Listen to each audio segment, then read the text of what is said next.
നമസ്കാരം, ലൂസ് ടോക്കിലേക്ക് സ്വാഗതം. നമസ്കാരം. തരൂരുമായി ബന്ധപ്പെട്ട എന്താ ഏറ്റവും പുതിയ വിവാദം? തരൂരിനെ കുറിച്ച് കഴിഞ്ഞ ദിവസം കോൺഗ്രസിന്റെ വക്താക്കൾ അദ്ദേഹത്തിനെ വിമർശിക്കുന്നു. ഉദിത് രാജ് അദ്ദേഹം കോൺഗ്രസ് നേതാവാണ്. മാത്രമല്ല അദ്ദേഹത്തെ ട്വീറ്റൊക്കെ മറ്റ് പല നേതാക്കളും റീട്വീറ്റ് ചെയ്തു. അപ്പം അത് നമുക്ക് ഒരിക്കലും നമ്മുടെ രാജ്യത്തെ സംബന്ധിച്ചിടത്തോളം ശശി തരൂരിനെ പോലെയുള്ള ഒരാളിനെ, അല്ലാതെ നമ്മൾ ആരെയാണ് നമ്മൾ അന്താരാഷ്ട്ര വേദികളിൽ ഈ അമേരിക്ക പോലുള്ള രാജ്യങ്ങളിലൊക്കെ തന്നെ പറഞ്ഞേക്കാൻ കഴിയുക? കാര്യങ്ങൾ കൃത്യമായി അവിടെ അവതരിപ്പിക്കാൻ കഴിയേണ്ടതില്ലേ? അങ്ങനത്തെ ഒരാൾ അതിൽ രാഷ്ട്രീയം കാണുകയും തരൂരിനെ ഏതാണ്ട് BJPയുടെ സൂപ്പർ വക്താവാണെന്നും അദ്ദേഹം തിരിച്ച് ഇന്ത്യയിൽ വരുമ്പോൾ വിദേശകാര്യമന്ത്രിയാവും എന്നൊക്കെ പറഞ്ഞാണ് അയാൾ കളിയാക്കിയിട്ടിരുന്നത്. ജയറാം രമേശ് അതിന് ഏതാണ്ട് പിന്തുണയ്ക്കുന്ന രീതിയിൽ രംഗത്ത് വന്നു. അടിസ്ഥാനപരമായി അവർക്കെല്ലാം അസൂയാണെന്ന് എന്നോട് പറയേണ്ടത് ശരിക്കും പറഞ്ഞാൽ. ഞാൻ ഇപ്പം നമ്മൾ സംസാരിക്കുന്നതിന് തൊട്ട് മുമ്പ് ഒരു വീഡിയോ കണ്ടു. എന്നത്തെ ഒരു ദിവസം മുമ്പാണ് ഒരാൾ അപ്ഡേറ്റ് ചെയ്തിരിക്കുന്നത്. പക്ഷേ എന്നത്തെ സംഭവം എവിടെയാണെന്ന് എനിക്കറിയത്തില്ല. ഒരു ചൈനീസ് ആണെന്നോ അല്ലെങ്കിൽ ഒരു പക്ഷേ നമ്മുടെ വടക്കിഴക്കൻ സംസ്ഥാനത്തെ ആളോ നോർത്ത് ഈസ്റ്റ് ആവുന്ന ഒരാളായ ഒരു വലിയ ആൾക്കൂട്ടം, മംഗോളിയൻ ലുക്കുള്ള ഒരു വലിയ ആൾക്കൂട്ടത്തിലൊരു പെൺകുട്ടി എണീറ്റിട്ട് വലിയ ആൾക്കൂട്ടം പിള്ളേരാ, യങ്സ്റ്റേഴ്സാണ്. ഒരു പെൺകുട്ടി എണീറ്റിട്ട് തരൂരിനോട് ചോദിക്കുക. തരൂരാണ് സ്റ്റേജിലിരിക്കുന്നത്. ചോദ്യത്തിനകത്ത് എനിക്കൊരു കാര്യം, ജീവിതത്തിലൊരു സുവർണാവസരമാണ് അങ്ങോട്ട് സംസാരിക്കാൻ സാധിച്ചത്. എനിക്കൊരു കാര്യത്തിൽ മാത്രം സംശയമുണ്ട്, ചോദിച്ചു തരണം.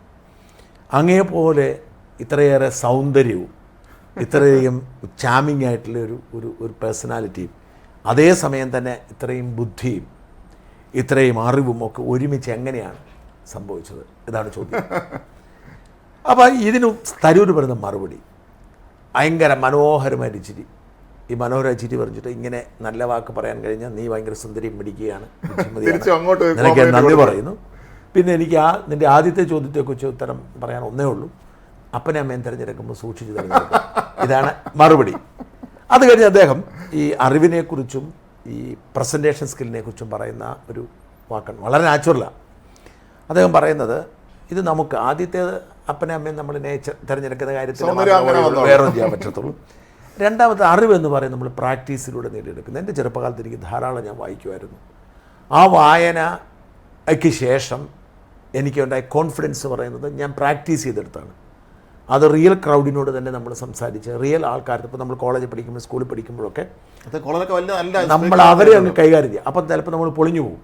നമ്മൾ ചിലപ്പം ഒരു ചെറിയ ഗ്രൂപ്പിനിടെ നമ്മൾ സംസാരിക്കുമ്പോൾ, പക്ഷേ ഈ പ്രാക്ടീസിലൂടെ നമുക്കത് നേടിയെടുക്കാൻ ഭയങ്കര ഒരു സന്ദേശം അദ്ദേഹം കൊടുത്ത്.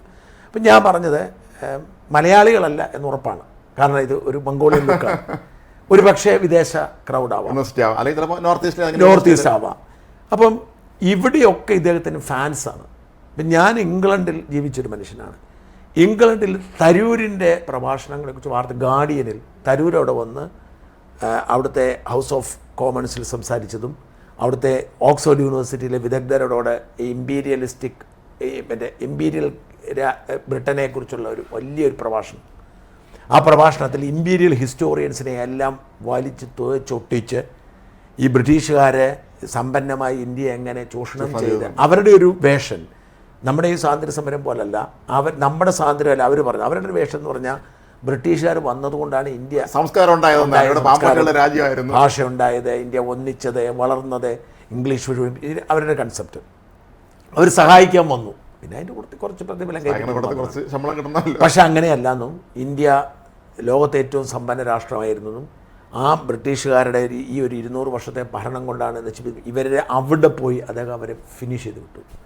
മറ്റൊരു സാധനം ഞാൻ പറഞ്ഞത്, ഇങ്ങനത്തെ ഒരുപാടുണ്ട് ഉദാഹരണങ്ങളുണ്ട്. വേറെ നായർ സാർ പണ്ട് അന്ന് എത്ര വർഷം മുമ്പ് സാഹിത്യ വാരഫലത്തിൽ എഴുതിയിട്ടുണ്ടായിരുന്നു, വിദേശങ്ങളിൽ ഇന്ത്യ ഇത്തരത്തിൽ ഡിഫെൻഡ് ചെയ്യണമെങ്കിൽ എഴുത്തുകാരനാണ് ശശി തരൂരിനെ പോലുള്ള ആളെ കൊണ്ട് മാത്രമേ സാധിക്കൂ. അല്ല, മറ്റുള്ളതിൻ്റെ അത് ട്രംപിന് അസാധാരണമായിട്ട് തീർക്കുന്നത് കണ്ടായിരുന്നു. അയാൾ അത് വളരെ മാന്യമായ ഭാഷയിൽ, അത് ഞാനൊക്കെ പറയുന്നവരെ പൊട്ടിത്തെറിച്ചാലും വളരെ പുഞ്ചിരിയോടുകൂടി മാന്യമായി അദ്ദേഹം പറയുന്നത് ട്രംപ് അമേരിക്കൻ പ്രസിഡന്റുമാർക്ക് ഒരു ക്ലാസ്സാണ്, ഒരു കൾച്ചറാണ്. അപ്പോൾ ആ കൾച്ചറിലും ക്ലാസ്സിലിരിക്കുന്ന ആ ഒരു രീതി പക്ഷേ ഈ ജെന്റിൽമാനില്ല. അത് മാത്രമേ ഉള്ളൂ. അത് കൃത്യമാണ്. ഞാനത് രാവിലെ കേട്ടിരുന്നു. മുൻ അമേരിക്കൻ പ്രസിഡന്റുമാർ സൂക്ഷിച്ചു പോകുന്ന കാത്തു പോകുന്ന അതിനായി പറയുന്നത് വളരെ മാന്യമായിട്ടാണ്. നമ്മൾ പറഞ്ഞ മാതിരിയല്ല. ഇപ്പം നമ്മളൊക്കെ പറഞ്ഞ രാഷ്ട്രീയക്കാർ പറഞ്ഞ മാതിരി വലിച്ചു കീറുകയല്ല ചെയ്യുന്നത്. Unfortunately it's lacking this gentleman എന്ന് വെച്ചാൽ ഭാഷ അത്ര മനോഹരം. അപ്പം ഈ ലോകം മുഴുവൻ അംഗീകരിക്കപ്പെടുന്നൊരു മനുഷ്യൻ, ഈ അംഗീകാരം രാജ്യം അദ്ദേഹത്തിന് കൊടുത്തു എന്നുള്ളതുകൊണ്ടാണ് അദ്ദേഹത്തെ ഈ സംഘത്തിൻ്റെ തലവനാക്കി. അത് അമേരിക്ക പോലെ ഏറ്റവും പ്രധാനപ്പെട്ട രാജ്യങ്ങൾ, അതായത് ഏറ്റവും പ്രധാനപ്പെട്ട 7 ഡെലിഗേറ്റ് സംഘത്തിലെ ഏറ്റവും പ്രധാനപ്പെട്ട ഡെലിഗേറ്റ് സംഘമാണ് തരൂർ ഹെഡ് ചെയ്യുന്ന സംഘം എന്ന് പറഞ്ഞത്. അപ്പോൾ അത് മോദിക്ക് പോലും, അതായത് രാഷ്ട്രീയ എതിരാളികളായ മോദിക്ക് പോലും ഇത്ര എന്താ പറയുക, ഇത്ര സൂക്ഷ്മമായ ഒരു ഒരു ഒരു ഒരു അംഗീകാരം ഇദ്ദേഹത്തിന് കൊടുക്കുന്നുണ്ട്. അപ്പോൾ അങ്ങേരെ അത് സ്വീകരിച്ചു. അത് സ്വീകരിച്ചിട്ട് അദ്ദേഹം പോയി. ചെന്നിടത്തൊക്കെയോ രാജ്മോഹൻ അത് കാണണം, അങ്ങേര് ചെന്നിടത്തൊക്കെ നടത്തിയ പെർഫോമൻസ്. ആദ്യം അങ്ങേരെ അമേരിക്കയിൽ ചെന്നിരുന്നു. അമേരിക്കയിലെ ഒഫീഷ്യൽ ചടങ്ങായില്ലെന്ന് തോന്നുന്നു, ഇനി ഒരിക്കൽ കൂടി പോകണം. അമേരിക്കയിൽ ചെന്നിട്ട് അമേരിക്കയിലെ ഇന്ത്യൻ എംബസിൽ അദ്ദേഹം ഒരു പ്രസംഗം നടത്തിയിരുന്നു, മനോഹരമായ പ്രസംഗം. അവിടുന്ന് അദ്ദേഹം പനാമയിൽ പോകുന്നു. ഈ പനാമയിൽ ചെന്നിട്ട് അദ്ദേഹം, ഞാൻ അത്ഭുതപ്പെട്ടു പോയത് അദ്ദേഹത്തിന് കിട്ടിയ സ്വീകരണം. ആര് വെറും ഒരു MP ആണെന്ന് ഓർക്കണം. ശശി തരൂർ എന്ന് പറയുന്നത് 540 MP-മാരിൽ ഒരാളാണ്, മാത്രമല്ല പ്രതിപക്ഷ MP. നമ്മുടെ തേജസ്വി അയാളൊക്കെ ഉണ്ട്. അല്ലല്ല, യാദവല്ല, യുവമോർച്ചയുടെ നേതാവ്, യുവമോർച്ചയുടെ നേതാവുണ്ട്. അയാളൊക്കെ ഈ ഗ്രൂപ്പിലുണ്ട്, ഒരുപാട് പേരുണ്ട്. ഈ ഗ്രൂപ്പിൽ, തരൂരിൻ്റെ ഗ്രൂപ്പിലുണ്ട്. അപ്പം ഇയാൾ അവിടെ ചെല്ലുമ്പോൾ ഈ പനാമയുടെ പ്രസിഡൻ്റായിട്ടാണ് കൂടിക്കാഴ്ച നടത്തിയത്. പനാമയുടെ വിദേശകാര്യമന്ത്രിയുമായിട്ടാണ് ചർച്ചകൾ നടത്തിയത്. പനാമയിലെ പാർലമെൻറ്റ് MP-മാരുമായിട്ടാണ് യഥാർത്ഥത്തിലുള്ള ഡിസ്കഷൻ നടത്തിയത്. എന്നിട്ട് ഇവരെല്ലാം ഇദ്ദേഹത്തിനെ ഒരു എന്താ പറയുന്നത്, ഇന്ത്യയുടെ ഒരു പ്രതിനിധി എന്ന നിലയിൽ, അതായത് ഇന്ത്യയുടെ ഒരു ഒഫീഷ്യൽ പദവിയിലിരിക്കുന്ന വളരെ വലിയ ബഹുമാനത്തിൽ, അംബാസഡറൊന്നുമല്ല, അതിനൊക്കെ അപ്പുറത്തേക്ക്, അതായത് നമ്മുടെ ഇവിടുത്തെ വിദേശകാര്യമന്ത്രിയോ അല്ല നമ്മുടെ ഒരു വലിയൊരു പദവി എത്തുന്ന ഒരാൾ എത്തുന്ന മാതിരി നേരിട്ട് സ്വീകരിച്ച് ചർച്ചകൾ നടത്തി. എന്നിട്ട് തരൂർ ഒരു പണി വളരെ കൃത്യമായിട്ട് ഈ എല്ലാ പ്രസംഗത്തിലും തരൂർ പറയുന്ന രീതിയുണ്ട്, എവിടെയൊക്കെയാണ് ഇന്ത്യ എങ്ങനെ തരൂരിന് രീതിയുണ്ട്. ഇതെല്ലാം എക്സ്പ്ലെയിൻ ചെയ്തിട്ട്, ഉദാഹരണത്തിന് സിന്ദൂരം മായ്ച്ച കഥയൊക്കെ പറഞ്ഞ് അദ്ദേഹം വളരെ കൃത്യമായിട്ട് സിന്ദൂരം മായ്ച്ച കഥ പറയുന്നു. അതിന് തിരിച്ചു കൊടുക്കാമെന്ന് പറഞ്ഞു. നമ്മുടെ പ്രധാനമന്ത്രി ഒരു കൃത്യമായ മറുപടി കൊടുക്കാമെന്ന് പറഞ്ഞു. ഇന്ത്യൻ ജനം ഒരുമിച്ച് നിന്നു, ഭീകര കേന്ദ്രങ്ങൾ തകർത്തു. ഈ കഥയെല്ലാം പറഞ്ഞിട്ട് പാകിസ്ഥാൻ ഭീകര കേന്ദ്രങ്ങൾ തകർത്ത് അവരെ കൊന്നു. അതാണ് ഇപ്പോൾ ഒരു വിവാദമാക്കിയിരിക്കുന്നത്. അവരുടെ മൃതദേഹം സംസ്കരിക്കാൻ പാകിസ്ഥാൻ ആർമി ഉദ്യോഗസ്ഥന്മാർ പോയതിൻ്റെ ചിത്രം ഈ പനാമ പ്രസിഡന്റിനെ കാണിച്ചു. ഇയാൾ ഞെട്ടിന്നാ പറഞ്ഞ്. ആണല്ലോ, തീവ്രവാദികൾ സഹായിക്കുന്നത് എല്ലാം നടത്തുന്ന ഇവർ തന്നെയാണല്ലോ. അയാളിൻ്റെ ഒരു ഭീകരനാണല്ലോ, അവിടുത്തെ സൈനിക മേധാവിൻ്റെ ഭീകരനാണല്ലോ. അപ്പോൾ ഈ സൈന്യത്തിൻ്റെ അതായത് ഇന്ത്യ കൊന്നുകളഞ്ഞ ഭീകരരുടെ സംസ്കാരത്തിൽ സൈന്യത്തലവന്മാർ പങ്കെടുത്തുന്ന ദൃശ്യങ്ങൾ കണ്ടിട്ട് പിന്നെ ഈ പനാമയുടെ പ്രതികരണം, അവർ ഞങ്ങൾ ഭീകരവാദത്തിനെതിരാണ്, ഞങ്ങൾ പൂർണ്ണമായും ഭീകരവാദത്തെ ചെറുത്ത് തോൽപ്പിക്കാൻ വേണ്ടി ഭീകര രാഷ്ട്രങ്ങളോട് ഞങ്ങളെതിരാണ്, ഭീകരതയെ സ്പോൺസർ ചെയ്യുന്ന രാജ്യങ്ങളോടും ഞങ്ങൾ വിട്ടുവീഴ്ച ചെയ്തില്ല എന്ന് കൃത്യമായി പറഞ്ഞു. ഇന്ത്യ ഭീകരവാദത്തിന് ഇരയാണ്, ഇന്ത്യ എടുക്കുന്ന നിലപാടിനൊപ്പമുണ്ടെന്ന് പറയാം. അതായത് ഈ ഒരു സന്ദർശനം, പനാമയിൽ പോയ സന്ദർശനം പൂർണ്ണമായും വിജയിച്ചു. പനാമയിൽ അദ്ദേഹത്തിൻ്റെ സന്ദർശനം ഇത്രയും വിജയമായതുകൊണ്ടായിരിക്കും അദ്ദേഹം പറഞ്ഞ വാക്കുകളെ കോട്ടിയതാണ് കോൺഗ്രസ് പദ്ധതി. അദ്ദേഹത്തിൻ്റെ വാക്കുകൾ അദ്ദേഹം പറഞ്ഞത് എന്താണെന്ന് വെച്ചാൽ, നമ്മൾ BJP സർക്കാരിൻ്റെ കാലത്താണ് നമ്മൾ അന്താരാഷ്ട്ര അതിർത്തി കടന്ന്, അതല്ലെങ്കിൽ അവരുടെ അങ്ങ് പരിസരത്ത് അങ്ങ് പാകിസ്ഥാനിൽ കയറി ഇത്രയും അടി തീവ്രവാദികൾ അടിച്ചത് എന്ന് പറഞ്ഞത്. എനിക്ക് തോന്നുന്നത് ആ വിഷയത്തിൽ ഞാനതിപ്പോൾ തരൂരിൻ്റെ പ്രതികരണം ഇപ്പോൾ ശ്രദ്ധിച്ചു. തരൂർ പറഞ്ഞു, പതിവ് പോലെ എൻ്റെ വാക്കുകൾ ദുർവ്യാഖ്യാനം ചെയ്യുന്ന രീതി ഇവിടെ ഉണ്ട്, അതുകൊണ്ട് ഞാൻ താങ്ക് യു, വേറെ പണിയുണ്ടെന്ന് പറഞ്ഞിട്ടാണ് പോയത്. അപ്പോൾ യഥാർത്ഥത്തിൽ സംഭവിച്ചു തരൂർ പറഞ്ഞൊരു വസ്തുത, തരൂർ അങ്ങനെ കോൺഗ്രസ് സർക്കാരിൻ്റെ കാലത്ത് അങ്ങനെ ചെയ്തില്ല എന്ന് പറഞ്ഞിട്ടില്ല. തരൂർ പറഞ്ഞത് ഇന്ത്യ ഭീകരവാദത്തിൻ്റെ ഇരയാണ്. കഴിഞ്ഞ കുറേ കാലമായി ഇന്ത്യയെ കേന്ദ്രീകരിച്ചുകൊണ്ട് ഭീകരവാദികൾ ഇങ്ങനെ വലിയ തോതിൽ ബഹളം വെച്ചുകൊണ്ടിരിക്കുന്നു. അതിന് കൃത്യമായ മറുപടി ഇന്ത്യ കൊടുക്കേണ്ട സമയത്തൊക്കെ കൊടുത്തിട്ടുണ്ട്.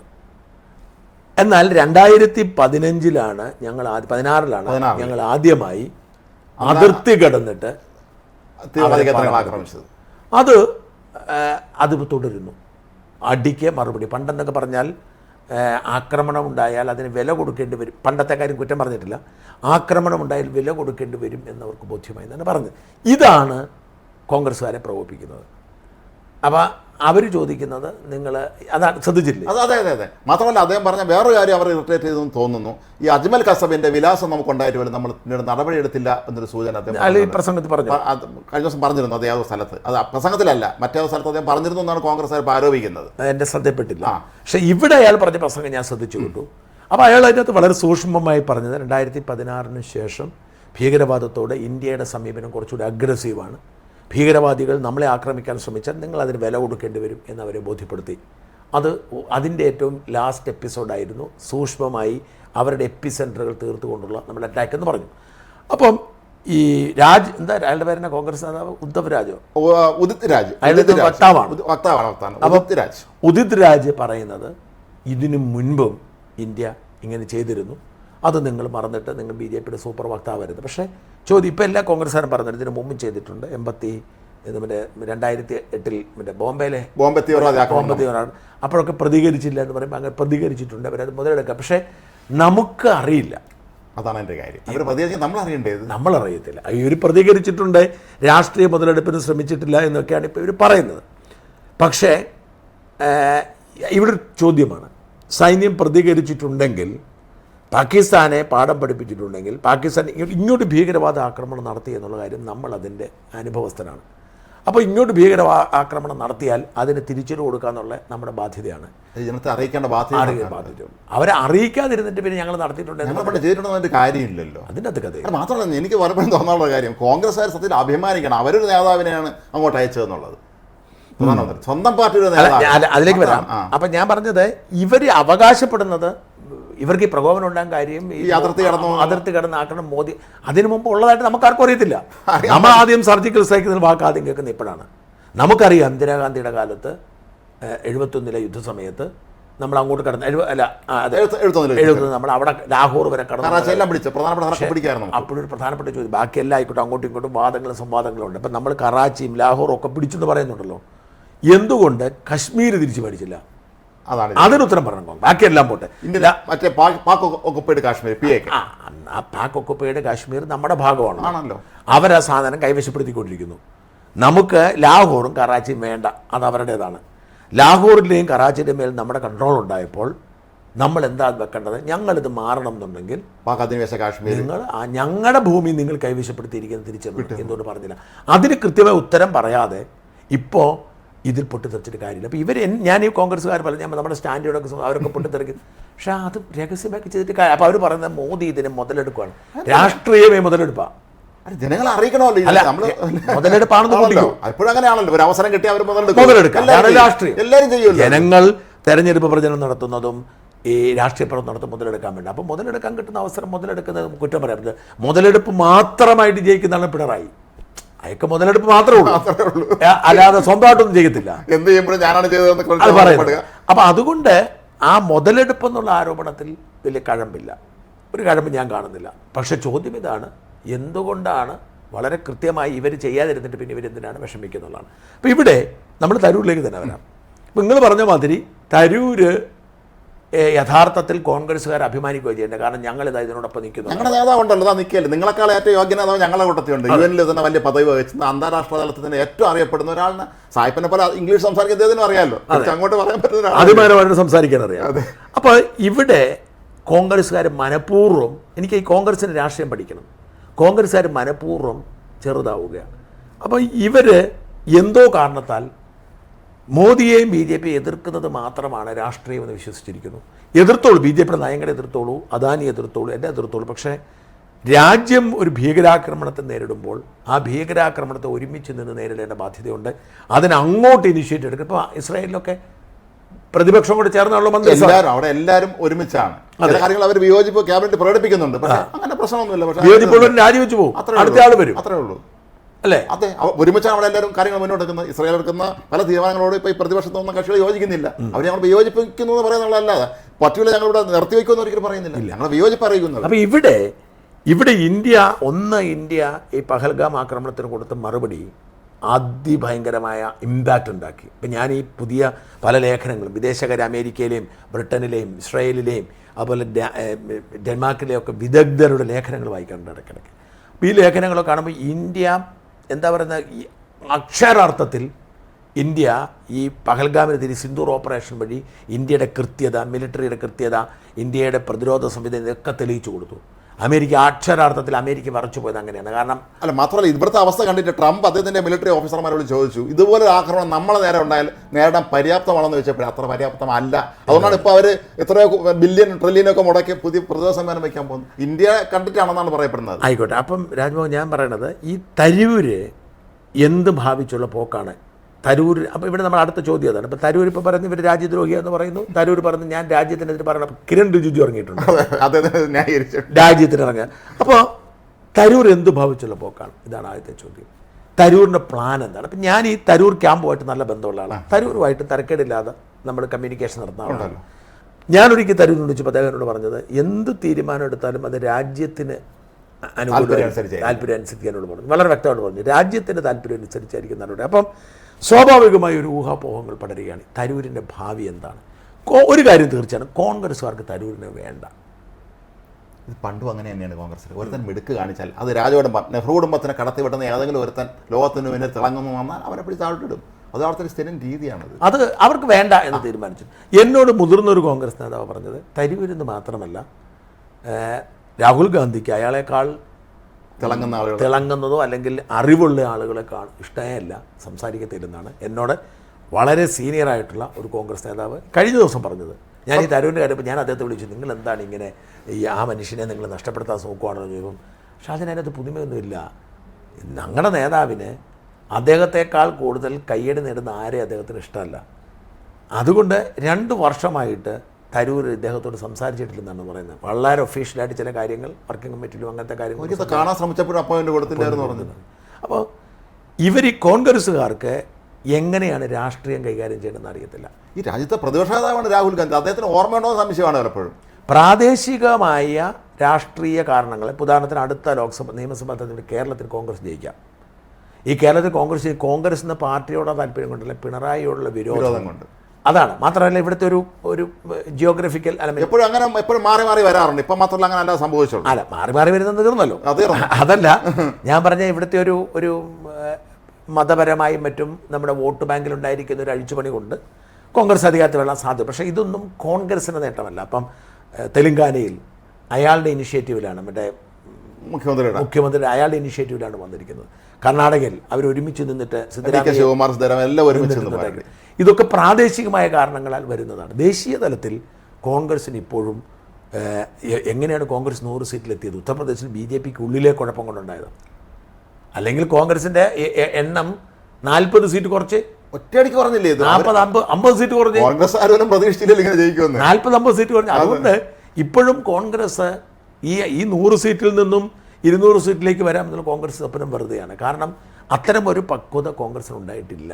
ഈ കോൺഗ്രസിനെ സംബന്ധിച്ച് എപ്പോഴെങ്കിലും ഒരു നേരിയ വിജയം ഉണ്ടായി പിന്നെ അതിലങ്ങ് അവരങ്ങ് അഭിരമിക്കുക. അതൊക്കെയാണ്. പിന്നെ ഇനി അടുത്ത് നമ്മൾ തന്നെ വരും എന്ന് വിശ്വസിക്കുന്നുണ്ടായിരിക്കും. ഈ കേരളത്തിലെ കോൺഗ്രസ്സിൽ എനിക്ക് ഏറ്റവും ആദ്യമായിട്ട് അവരോട് ബഹുമാനം തോന്നി ഇപ്പോഴത്തെ ഈ അൻവറിന്റെ കാര്യത്തിൽ. അതാ ഞാൻ പറഞ്ഞ ഈ നമ്മുടെ സതീശനോട് എനിക്ക് ഒരു മടുപ്പുണ്ടായിരുന്നു പല കാര്യം. പക്ഷേ സതീശൻ കൃത്യം കണ്ണിങ്ങായിട്ടെടുത്ത് കോൺഗ്രസ് പ്രവർത്തകരുടെ വികാരം മനസ്സിലാക്കിയെടുത്ത് അങ്ങനൊരു ഈ രാഷ്ട്രീയ എന്താ പറയുക ഈ മാരണങ്ങളെ ചവിട്ടി ഒതുക്കിയത് ആ ഒരു ധീരനായ നേതാവാൻ തെളിയിച്ചിട്ടുണ്ട്. അല്ല, എൻ്റെ അടുത്തൊരു കോൺഗ്രസ് സുഹൃത്ത് സംസാരിച്ചാൽ പറയായിരുന്നു, ഇയാൾ ആരാണ് MB രാഘവനെ ഗൗരിയമ്മങ്ങാനാണോ അങ്ങനെ കൊണ്ടുവരാൻ നമ്മുടെ പാർട്ടിയിലേക്ക് കൊണ്ടുവന്നേ പറ്റുള്ളൂ എന്ന് സുധാകരനൊക്കെ പറയുമ്പോഴേ അവൻ്റെ സുധാകരൻ അങ്ങനെ പറഞ്ഞിട്ടുണ്ടോ?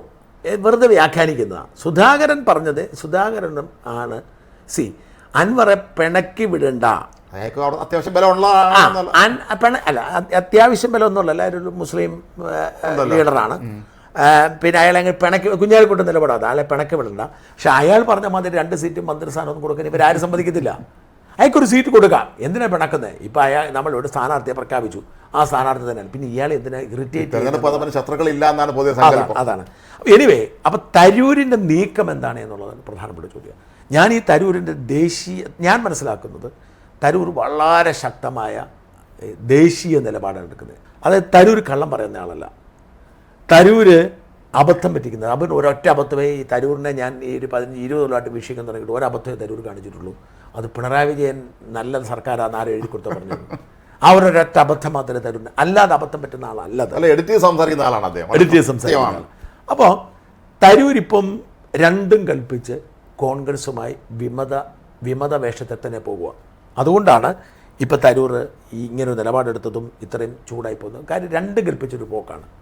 അല്ല, നമുക്കിത് തരൂരിനെ കുറിച്ച് പറയുമ്പോൾ നമ്മൾ ഒന്നുകൂടെ ചിന്തിക്കേണ്ട ഒരാളുണ്ട്, VK കൃഷ്ണൻ. ആദ്യം നമ്മുടെ വിശ്വപൗരൻ അദ്ദേഹമാണല്ലോ.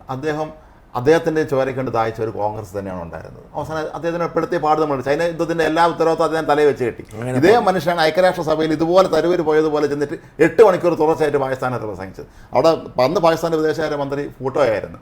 ഫൂട്ടോയ്ക്ക് ഉത്തരം മുട്ടിയത് അയാൾക്ക് അവസാനം എണീറ്റ് എന്ത് പറയണമെന്ന് അറിഞ്ഞുകൊള്ളുന്ന അവസ്ഥയായിരുന്നു. 8 മണിക്കൂർ ഒരാൾ നോൺ സ്റ്റോപ്പിൽ സംസാരിക്കുക, അവസാനം പുള്ളി കുഴഞ്ഞു വീണു. എങ്കിൽ പോലും അങ്ങനെയുള്ള സ്റ്റേച്ചറുള്ള ആളുകൾ നമുക്കിവിടെ ഉണ്ടായിരുന്നു. അപ്പോൾ അത്തരക്കാരെ നെഹ്റുവിന് താല്പര്യം ഉണ്ടായിട്ട് പോലും നെഹ്റുവിൻ്റെ ചുറ്റും നിന്നവർ ഈ കൃഷ്ണമേനോൻ ഭാവിയിൽ നമുക്ക് കോടാലിയാണ് ഇയാളെ ഒതുക്കണമെന്ന് നിലപാടെടുത്തു. അദ്ദേഹത്തിന് അവസാനം പാർട്ടി വിട്ട് പോകേണ്ടുന്നില്ലേ? അല്ല, അത് തന്നെയാണ് ഞാൻ പറഞ്ഞപ്പോൾ തരൂർ ഇപ്പോൾ എടുത്തിരിക്കുന്ന സ്റ്റാൻഡ് എനിക്ക് തോന്നുന്നു വളരെ കാൽക്കുലേറ്റഡ് ആണ്. ഒന്ന്, തരൂർ എടുക്കുന്ന സ്റ്റാൻഡ് എന്ന് പറഞ്ഞാൽ ഒരു നാഷണലിസ്റ്റ് ലുക്കാണ്, ദേശീയതയാണ്, രാജ്യമാണ് വലുത്, രാജ്യസ്നേഹമാണ് വലുത്, അത് കഴിഞ്ഞേ ഉള്ളൂ രാഷ്ട്രീയവും, രാഷ്ട്രം കഴിഞ്ഞേ രാഷ്ട്രീയമുള്ളൂ എന്നൊരു നിലപാടിലേക്ക് മാറുന്നു. ഇതിന് വലിയ സ്വീകാര്യത BJP ക്യാമ്പിൽ നിന്ന് കൊടുക്കുന്നു. നമ്മൾ ശ്രദ്ധിക്കണം, മോദി അദ്ദേഹത്തിന് ഫ്രീ ഹാൻഡ് കൊടുത്ത് വിട്ടിരിക്കുന്നു.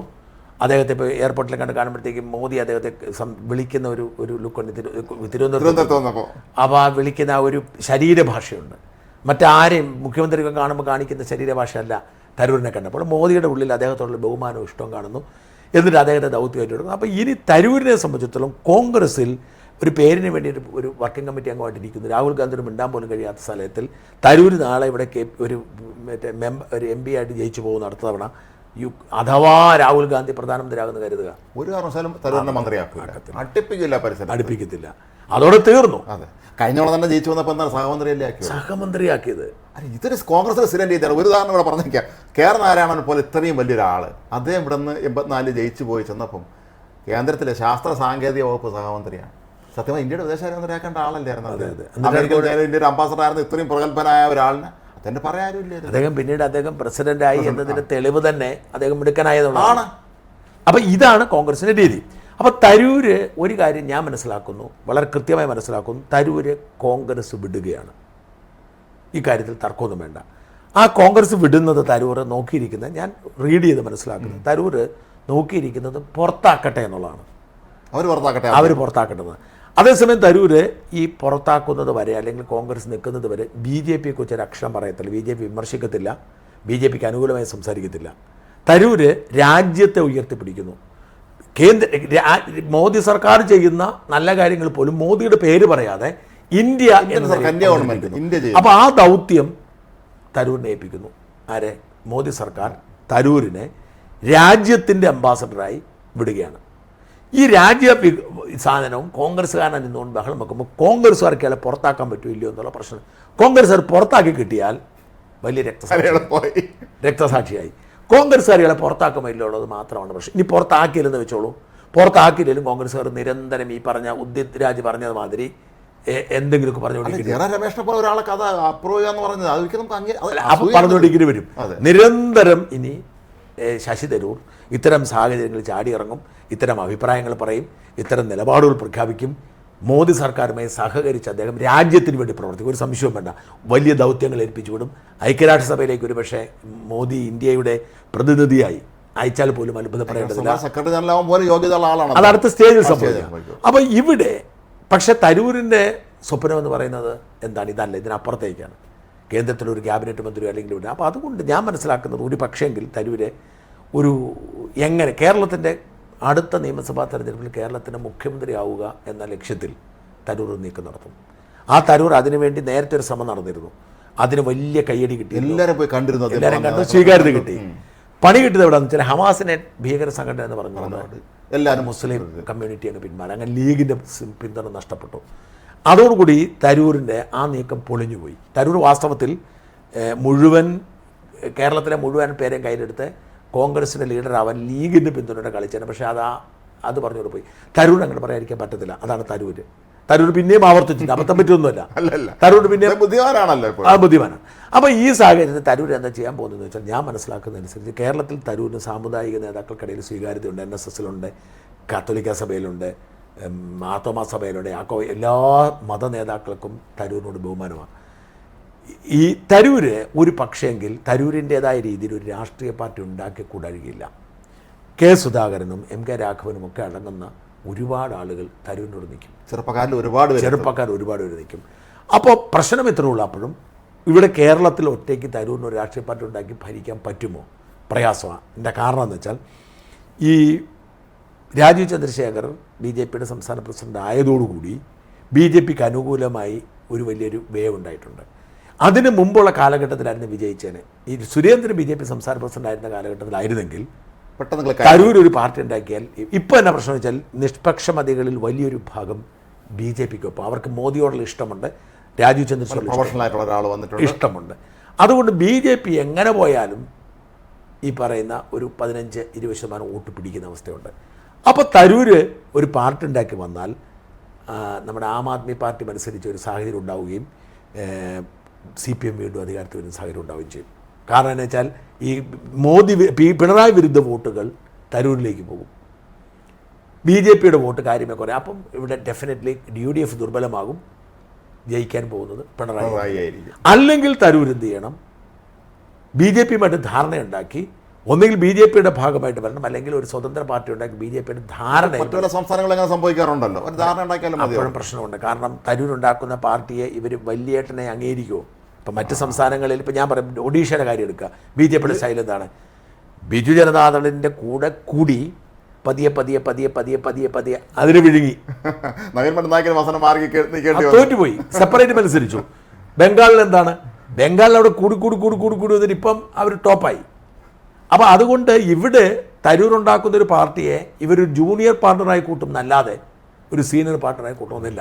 അങ്ങനെ വരുമ്പോൾ തരൂരിന് മുഖ്യമന്ത്രി എന്ന നിലയിൽ ഉയർത്തിപ്പിടിക്കാൻ പറ്റത്തില്ല. അങ്ങനെ ഒരു പ്രശ്നം ഇവിടെ ഉണ്ട്. അപ്പോൾ തരൂരിന് സ്വന്തമായൊരു പാർട്ടി ഉണ്ടാക്കൽ. അതേസമയം BJPയിലേക്ക് തരൂർ ചേരുക എന്ന് പറഞ്ഞാൽ അത്ര എളുപ്പത്തിൽ നടക്കുന്ന അത്ര പ്രായോഗികമായ ഒരു കാര്യമാണെന്ന കാര്യത്തിൽ എനിക്ക് സംശയമുണ്ട്. പക്ഷേ എന്തായാലും ഒരു കാര്യം തീർച്ചയാണ്, തരൂർ ഇനി വിമതവേഷത്തിലായിരിക്കും. കോൺഗ്രസുമായി തരൂർ സഖ്യത്തിന് അവരുമായി ധാരണ പോകാനോ അവരോട് ചേർന്ന് പോകാനോ തരൂർ ഒരുങ്ങത്തില്ല. പതിയെ പുറത്തേക്ക് പോവുകയാണ്. പുറത്തു പോയി ഒന്നുകിൽ സ്വതന്ത്രനായി കേരളത്തിലെ കോൺഗ്രസിലെ അതൃപ്തരെയൊക്കെ ഒരുമിപ്പിച്ച് കൂട്ടിയൊരു പ്രസ്ഥാനം, അല്ലെങ്കിൽ BJPയോട് ചേർന്നു. എന്നിട്ടും BJPയോട് ചേർന്നായിരിക്കും മത്സരിക്കുന്നത്. പക്ഷേ BJPയോട് ചേർന്ന് മത്സരിച്ചാലും ജൂനിയർ പാർട്ടിനെ തരൂർ ഇങ്ങോട്ട് വന്ന് തരൂരും BJPയും കൂടെ ഒരുമിച്ച് മത്സരിച്ചാൽ വലിയ മാറ്റം ഉണ്ടാവും, ഒരു സംശയവും വേണ്ട. ഉദാഹരണത്തിന് ഇപ്പം തരൂർ BJPയിലേക്ക് വരുന്നു, BJPയുടെ കേരളത്തിലെ നേതാവായി മാറുന്നു, BJPയുടെ മുഖ്യമന്ത്രി സ്ഥാനാർത്ഥിയായി മാറുന്നു. തരൂരിനൊപ്പം കോൺഗ്രസിലെ കുറേ നേതാക്കന്മാർ കൂടെ വരുന്നു. അപ്പോൾ വലിയ തരംഗം ഉണ്ടാവും. പുതിയ തലമുറ തീർച്ചയായിട്ടും രാജീവ് ചന്ദ്രശേഖർ അപ്പം തന്നെ പാർലമെൻറ്റിൽ മത്സരിച്ച് കേന്ദ്രത്തിൽ ക്യാബിനറ്റ് മന്ത്രി. കാരണം രാജീവ് ചന്ദ്രശേഖരെ പോലെ ഒരാളെ മോദിക്ക് ആവശ്യമുണ്ട്. ഈ IT മേഖലയിൽ, ഡിജിറ്റൽ മേഖലയിൽ രാജീവിൻ്റെ കഴിവിന് തുല്യമായി നല്ലൊരു ശതമാനം പേര് നല്ല പ്രൊഫഷണൽസാണ്. അപ്പം ആ പശ്ചാത്തലത്തിൽ ഒരു കാര്യം ഉറപ്പാണ്, തരൂർ വലിയ തരൂരിൻ്റെ സ്വീകാര്യത വർദ്ധിച്ചു, ജനപിന്തുണ വർദ്ധിച്ചു. തരൂർ പതിയെ BJP ക്യാമ്പിലേക്ക് അടുക്കുകയോ അല്ലെങ്കിൽ എന്തായാലും കോൺഗ്രസ് ക്യാമ്പിൽ നിന്ന് അകലെയോ നാഷണൽ അക്സെപ്റ്റൻസ് കിട്ടിയിട്ടുണ്ട്. വലിയ തോതിൽ ദേശീയ തലത്തിൽ സ്വീകാര്യത കിട്ടി, അന്താരാഷ്ട്ര തലത്തിൽ സ്വീകാര്യത കിട്ടി. പക്ഷേ എന്ത് ചെയ്യും തരൂർ? എങ്ങോട്ട് BJPയിലേക്ക് പോയാൽ ഇപ്പോൾ വെറുതെ ഇപ്പം ഉദാഹരണത്തിന് ഇപ്പോൾ ജയശങ്കർ നല്ല ക്യാബിനറ്റ് മന്ത്രിയാണ്, ജയശങ്കറെ മാറ്റി എന്താ തരൂർ പറ്റത്തില്ല. ആ ഒരു എലൈറ്റ് 5 ഒരു മാറ്റം വരത്തില്ല. അപ്പോൾ എലൈറ്റ് 6 വരുന്നതാണോ താല്പര്യം, അതോ കേരളം ഫോക്കസ് ചെയ്തുകൊണ്ട് കേരളത്തിൻ്റെ മുഖ്യമന്ത്രി ഇതിലെ ക്യാമ്പയിൻ നടത്താണോ എന്നുള്ള മിക്കവാറും അതാവാം. എന്തോ കൃത്യമായൊരു പ്ലാനുണ്ട്. ആ പ്ലാൻ എന്താണ്? അതുകൊണ്ടാണ് ഇത്തരം വിവാദങ്ങൾ ഉണ്ടാകുമ്പോൾ തരൂർ മൗനം പാലിക്കുന്നതും തരൂരിനെ അനുവദിച്ചു വിടുന്നതും തരൂർ വളരെ പുഞ്ചിരിയോടുകൂടി കാര്യങ്ങൾ കാണുന്നത്. എന്തായാലും നമ്മൾ മനസ്സിലാക്കേണ്ടത് തരൂരിനെ കോൺഗ്രസിൽ ഫിറ്റ് ആവത്തില്ല. ഇല്ല, പണ്ടും അങ്ങനെ തന്നെയായിരുന്നു. നമ്മൾ നേരത്തെ പറഞ്ഞാൽ ഇത്തിരി വേറെയുള്ള അംഗീകരിക്കില്ല. നെഹ്റു മാത്രമേ അവർ അംഗീകരിച്ചിട്ടുള്ളൂ. തരൂരിൻ്റെ ദേശീയ കാഴ്ചപ്പാട് കോൺഗ്രസിൻ്റെ ദേശീയ കാഴ്ചപ്പാടുമായി യോജിക്കുന്നതല്ല. അപ്പോൾ കോൺഗ്രസ് എങ്ങനെയാണ് ഈ യുദ്ധത്തിൽ മോദി പരാജയപ്പെട്ടത് എന്ന് രാഹുൽ ഗാന്ധി എത്ര വിമാനങ്ങൾ തകർന്നു? ഇന്ത്യയുടെ പ്രതിപക്ഷ നേതാവ് ഇത്രയും ഉത്തരവാദിത്ത ബോധമല്ല ചോദിക്കുന്നത്. നമുക്ക് പറയാൻ പറ്റും പാകിസ്ഥാൻ എത്ര വിമാനങ്ങൾ തകർന്നെന്ന് ചോദിച്ചു ഇന്ത്യയുടെ എത്ര വിമാനങ്ങൾ തകർന്നെന്ന്. അപ്പം ഈ അദ്ദേഹത്തെ രാഷ്ട്രീയം പറഞ്ഞു കൊടുക്കുന്ന, രാഷ്ട്രീയം പഠിപ്പിക്കുന്ന ആളുകൾക്ക് എന്തോ സാരമായ കുഴപ്പമുണ്ട്. ഞാൻ പറഞ്ഞിരുന്നു നേരത്തെ, ഞാനൊരു വീഡിയോയിൽ പറഞ്ഞിരുന്നൊരു കാര്യമുണ്ട്. രാഹുൽ ആദ്യം ചെയ്തത് ഈ ഹിന്ദു വിശ്വാസത്തെയും ഹിന്ദുത്വയും BJPക്ക് അങ്ങ് എഴുതി കൊടുത്തു. നിങ്ങൾ അതുകൊണ്ട് പൊക്കോ, ഞങ്ങൾ അതിനെതിരാന്ന് വരുത്തി. അങ്ങനെ ഹിന്ദു വിശ്വാസികൾ കോൺഗ്രസിനെതിരായി. കാരണം രാഹുൽ തന്നെ പറഞ്ഞു വേണ്ടാന്ന് പറഞ്ഞു. ഇപ്പോൾ അവർ രാജ്യത്തെയും സൈന്യത്തെയും പട്ടാളത്തെയും ഒക്കെ എഴുതി കൊടുത്തു. കോർപ്പറേറ്റുകൾ നേരത്തെ കൊടുത്തിരുന്നു. കോർപ്പറേറ്റ് ശത്രുത രാഹുലിൻ്റെ ഏറ്റവും വലിയ കുഴപ്പം കോർപ്പറേറ്റ്. യഥാർത്ഥത്തിൽ ലോകം മുമ്പോട്ട് പോകുന്ന കോർപ്പറേറ്റ് ഉള്ളതുകൊണ്ട് സർക്കാരുകൾ വിചാരിച്ച ലോകത്ത് എല്ലാ കാര്യങ്ങളും നടത്തിക്കൊണ്ടുപോകാൻ പറ്റും. കോർപ്പറേറ്റുകൾക്കേ രാജ്യത്തെ കൊണ്ടുപോകാൻ പറ്റത്തുള്ളൂ. കോർപ്പറേറ്റുകൾ അവർ ലാഭമുണ്ടാക്കുമ്പോൾ ആ ലാഭം പകുതി ഇവിടെ തൊഴിലുണ്ടാക്കുകയും അവരുടെ ലാഭത്തിൻ്റെ വിഹിതം കൊണ്ട് രാജ്യം വളർത്തുകയും ചെയ്യേണ്ടതിന് പകരം അവർക്ക് ശത്രുത പ്രഖ്യാപിച്ചു. അപ്പം ചുരുക്കി പറഞ്ഞാൽ രാഹുലിൻ്റെ നേതൃത്വത്തിലുള്ള കോൺഗ്രസിന് സാരമായ ചില കുഴപ്പങ്ങളുണ്ട്. ആ കുഴപ്പങ്ങളുടെ ഭാഗമാണ് ശശി തരൂരിൻ്റെ രാജ്യസ്നേഹം അവർക്ക് പിടികിട്ടാത്തത്. വേറെ ശശി തരൂർ രാജ്യത്തെക്കുറിച്ച് മോദിയെക്കുറിച്ചല്ല പറയുന്നത്. ശശി തരൂരിനെ മനസ്സിലാക്കാൻ പറ്റിയിട്ടില്ല. അതുകൊണ്ട് തരൂർ എന്തോ കൃത്യമായ നിലപാടെടുത്ത് മുമ്പോട്ട് പോവാണ്. എന്തോ പദ്ധതിയുണ്ട്, വളരെ വ്യക്തമായ എന്തോ നീക്കമുണ്ട്. തരൂർ വെറും ഒരു പൊട്ടനല്ല, ഒരിക്കലല്ല. വ്യക്തമായ ധാരണയുണ്ട്. നമുക്ക് നോക്കാം എവിടം വരെ പോകുന്നു. എന്തായാലും തരൂരിന് ദേശീയത കോൺഗ്രസിനെ പിടികിട്ടുന്നില്ല. തരൂർ രണ്ടും കൽപ്പിച്ച് മുമ്പോട്ട് പോവുകയാണെങ്കിൽ കൃത്യമായ ചില പദ്ധതികളുണ്ട്. ഈ പദ്ധതികൾ വർക്കൗട്ട് ചെയ്യും. അത് രാജ്യത്തെ മുമ്പിൽ നിർത്തിക്കൊണ്ടാണ് എല്ലാവർക്കും. ഇപ്പം കോൺഗ്രസ്സുകാർക്കും തരൂരിനോട് ഇഷ്ടമാണ്, BJP-ക്കാർക്കും ഇഷ്ടമാണ്, CPM-കാർക്കും തരൂർ മുമ്പിൽ നിൽക്കാനുള്ള ധൈര്യം. ഏറ്റവും പ്രധാന പുതിയ തലമുറ അദ്ദേഹം ഇഷ്ടപ്പെടുന്നു എന്നുള്ളത് വളരെ പ്രധാനപ്പെട്ട കാര്യം. എന്തായാലും തരൂര് രാജ്യത്തിൻ്റെ പ്രതീകമാകുന്നു. മോദി വെളിയിൽ പോകുമ്പോൾ കിട്ടുന്ന ഒരു പ്രീതി, ഒരു സൽപ്രീതി തരൂരിന് കിട്ടുന്നുണ്ട്. വെറും ഒരു MP ആണെന്ന് ഓർക്കണം. അതിൻ്റെ ലക്ഷണമാണ് നമ്മൾ പനാമയിൽ കണ്ടത്, കൊളംബിയയിൽ കാണാൻ പോകുന്നത്. അതിൽ കോൺഗ്രസ്സുകാർ അസ്വസ്ഥപ്പെടുന്നത് എന്തെന്ന് മാത്രമേ ഇനി ഉത്തരം കണ്ടെത്തേണ്ടതുള്ളൂ. എന്തായാലും തരൂരിൻ്റെ വലിയ നീക്കങ്ങളെ നമുക്ക് കാത്തിരിക്കാം. നന്ദി. നമസ്കാരം.